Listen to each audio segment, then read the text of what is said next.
So we're reviewing these David Bowie albums in a very weird order. Yes. Whatever takes our fancy / whatever on your phone. Yeah. So we've done Ziggy, Aladdin, then the sort of soul trilogy of Young Americans, Diamond Dogs, Station to Station. And we made a comment on pin-ups. And a comment on pin-ups, because it's not worth talking about. We're just going to skip the hugely innovative Berlin trilogy and we'll come back to that another time. Yeah. And we're going to go on to kind of almost like David Bowie's revival. Sort of. Kind of. Scary Monsters and Super Freaks for 1980. Super Creeps, Super Creeps, yeah. Yeah. Super Creeps. The 1980 album, which for a lot of people is David Bowie's best. I hear Last Great Album. Yeah, well, when people talk about like modern David Bowie albums, they'll say that's the best album since Scary Monsters. Yeah. It's the benchmark for a lot of people. It's choosing the last great Bowie album. A lot of people say it's the combination of David Bowie's pop sensibilities with the experimentation of the Berlin trilogy. It definitely doesn't get anywhere near as extreme as Lodger. No. In terms of like completely like, you know, pop songs? Fuck 'em. Yeah. That's Lodger's attitude. So he never goes quite as extreme as the Berlin trilogy. So, where to begin? The album. So it's produced by Tony Visconti again. Yeah. It has like almost like an all-star cast. It has a lot of the collaborators David Bowie's worked with previously.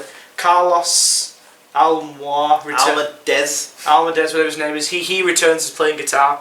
One of my favourite guitar heroes, Robert Fripp of King Crimson, features heavily on the album. Yeah. Lends some stunning guitar work to some one of my favourite David Bowie songs, which I'll get into. Yeah. Pete Townshend's also on the album. Which song's he on? He's on like the second to last one. Oh. Yeah. Kingdom Come? I think so, yeah. Yeah, something like that. Yes. And who else came with us? Roy Bittan, Bruce Springsteen's keyboardist. Yeah. He also plays on the album. And Tony Visconti does some stuff as well. So it's got all of the kind of like David Bowie collaborators on there. Yeah. Well, a lot of people say this was a concerted attempt to go back to being sort of top of the charts. Yeah, but the trilogy of sort of the Berlin trilogy, you know, very well loved now, critically acclaimed, but didn't make David Bowie a star. No, it didn't. No. They were sort of more. There's a really good article in in the Uncut Music Guide to David Bowie, and the guy talks about buying Lodger like a few months after it came out, and it was in the bargain bin at Boots. Yeah. And I remember taking the album to the counter and being like, you know, handing it to the cashier person to buy the album, and she was like, "Oh, that David Bowie, he's just completely lost it." So, you know, David Bowie's cachet amongst like normal folk wasn't as high as it was, you know, let's say like during the reign of Ziggy. Even though the Berlin trilogy is probably some of the best albums David Bowie's ever made. Yeah. In terms of commercial popularity, they didn't hit the same heights. No. Even on modern tours, David Bowie would introduce the songs from Low and Heroes, that wasn't Heroes, with some trepidation. Yeah. Like, here's one you might have heard of, but I'm not sure many of you have. And he plays like, you know, Breaking Glass or something like that from Low. Yeah. So this one was a concerted effort to get back to kind of the pop sensibilities of Ziggy Stardust. Yeah. With the experimentational sound of Low and Berlin, Heroes and Lodger. Yeah. It kind of works. Yes. Well, it even has a classic 10-song structure. Yeah. Yes. So we've got with bookend songs. Bookend songs. What's it called? The bookend ones. It's No Game. It's No Game Parts 1 and 2. Yes. So. Which It's No Game Part 1 feels like it could belong on Lodger. Yeah. It's got screaming, like, crazy vocals. And it's got like this Japanese lady just talking and saying all this stuff that we don't understand as a listener, and David Bowie's screaming like, "I'm born again." It's like that is the kind of stuff that will be on Lodger. Yeah. It's very experimental. It's a real like it puts you into like an uneasy position. You kind of don't know what's coming. Yeah. And it's a great opening. I've always loved It's No Game Part 1, certainly. Yes. I think the second part is a little bit meh. Yeah. But the first part I love. I just love how kind of abrasive and in your face it is. Well, in my view, that actually sums up the album. Yeah, it does quite nicely actually. That's true. I think the first half of the album, side one, as it would have been obviously to vinyl collectors, is just floor to floor classics. You've got It's No Game, followed by Up the Hill Backwards. Yeah. What's the third one called? It is the title track. Yeah, Scary Monsters, Super Creeps. Then you've got Ashes to Ashes, one of my favourite David Bowie songs, probably the favourite.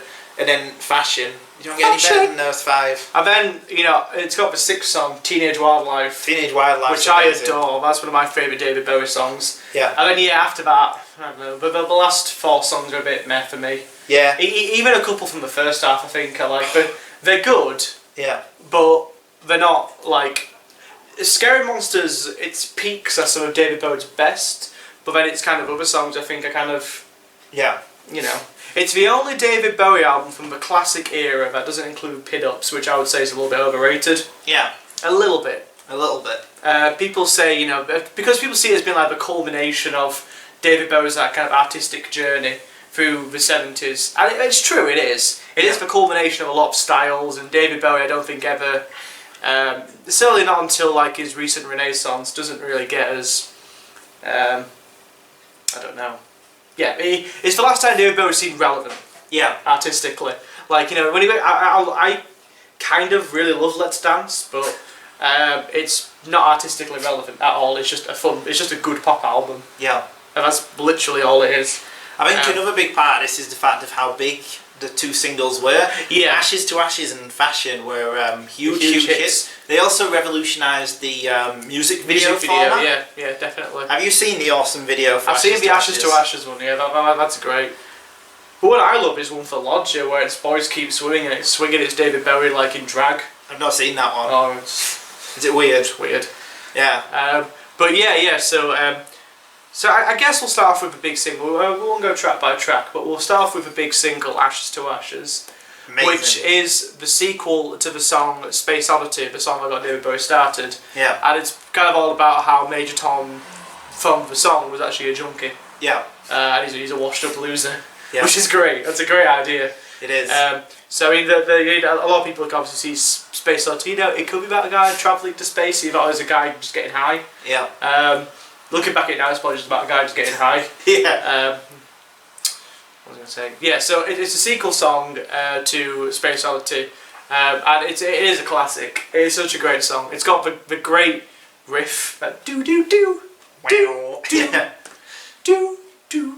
It's really like, it's got so many different sections to it, different musical styles. You've got the crazy angular riff and all the synth stuff, and I love the refrain of, you know, my mama said to get things done you better not mess with Major Tom. Yeah. That's great. That repeats a lot through the song. High up in heaven, hitting a all-time low. Yeah.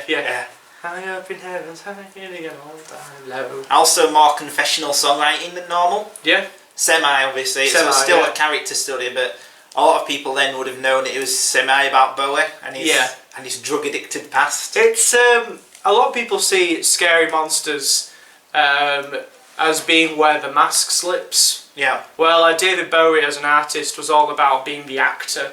You know, he would play a role for an album. So obviously Ziggy's the most famous example. You got Thin White Duke on Station to Station, Halloween Jack on the weird transitional period of Diamond Dogs. And then you've got him as the reclusive artist in the Berlin era. And that's kind of when David Bowie becomes David Bowie, but he's still withdrawn from society. He's not revealing his true self. Generally speaking, it is seen as being the album where Scary Monsters is the album where the mask started to slip, right down to the album cover. Yeah. Because even on the album cover, kind of one half of him is like, if I remember correctly anyway, one half of him is like the clown outfit from Fashion, and the other half is David Bowie just as he is. So it's the mask slipping away, and we're basically revealing that Major Tom was a junkie. Yeah. Is an important part of that. It's an important part artistically that David Bowie is revealing his secrets, basically his trade secrets. Yeah. So yeah, Ashes to Ashes is a fantastic song. It is a great song. Revolutionised his career. One of the first big Would this have been the first big hit he had since sort of the Ziggy era? Probably, yeah. Yeah, so like, you know, if you hadn't really been paying attention, you know, 7 years later he unreleased this massive hit. I mean, it must have been amazing. My mama says. Yeah, so that's the first big hit. Then It reminds me of Fame. Fame. Now I prefer Fame. No, Ashes to Ashes. Oh, no, sorry, I'm thinking of Fashion. Sorry, Fashion. I'll get into Fashion. Sorry. Yeah. Yes. So Fashion was the other big hit single, which Fashion's the one that reminds me of Fame. Yeah. Now I prefer Fame. I think it's a better song. Yeah.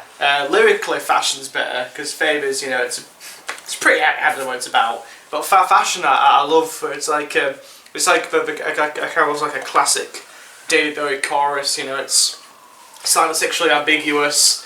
It's got like a huge sing-along chorus, but it's got these kind of really weird introspective lyrics and strange administration. I read a lot of things saying it's sort of comparing the fashion industry to politics. Oh yeah. Say, don't talk to me, oh, and all this contradictory stuff. Talk to me, don't talk to me, talk to me, don't listen to me, dance to me, don't dance to me, oh. Oh. Beep beep. I love that bit. That little campy beep. Oh, beep beep. It's great. It is a ridiculous song. Yeah. It's pretty awesome. It's little moments like that which like makes me love David Bowie more. Like, but the fun way he sings of the unusual like refrains and conclusions to songs, and his weird little like way he sings stuff kind of just makes me think it's even better. Like, you know, you could have easily ended it there, but he ends up the beep beep. Yeah. Why not? I love the driving percussion that like electronic like what bam bam bam bam bam bam bam bam bam. It's really like I'm not a musical person, but Yeah. I love that kind of driving like like the whole song. It gives it like almost like a marching motion. Yeah. I mean, obviously when he cuts into the chorus where it's like, you know, listen to me, don't listen to me, it's all like, you know, more synths and orchestra and pianos, and it's a bit more playful. Yeah. So it's a song of two contrasts, really. Yes.